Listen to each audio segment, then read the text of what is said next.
Magandang araw mga ka-workshop. Nakatapos na uli kami ng isa na namang project ng stainless glass railings. So ayan mga ka-workshop, sa top rail ito ay gumamit kami ng 2x3. At sa poste naman ay gumamit kami ng 2x2.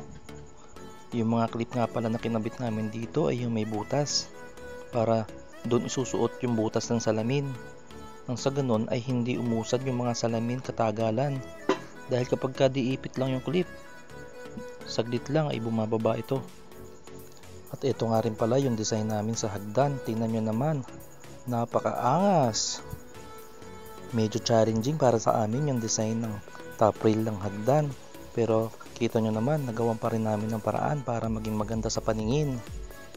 At yung ikakabit nga pala namin dito na glass ay tempered glass na 10mm, kaya naman siguradong napakatibay. At sa mga gusto nga po palang magpagawa, PM lang po kayo mga ma'am sir. Kami na po ang bahala sa pagpapaganda ng inyong tahanan. Dahil sa bawat gawa po namin ay binibigay po namin ang aming best. At pwede rin po tayo magpalitan ng idea para sa ikagaganda ng resulta ng ating proyekto. At kung mapapansin nyo nga po pala yung tangke na yan po ay tangke ng argon. Yan po ang ginagamit namin mga ka-workshop sa pagwe-welding po ng mga stainless.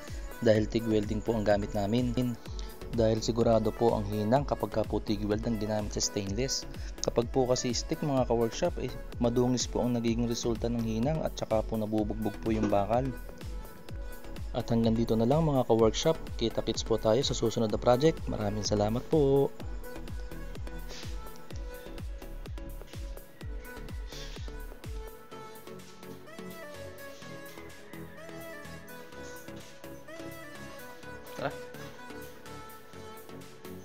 Quality.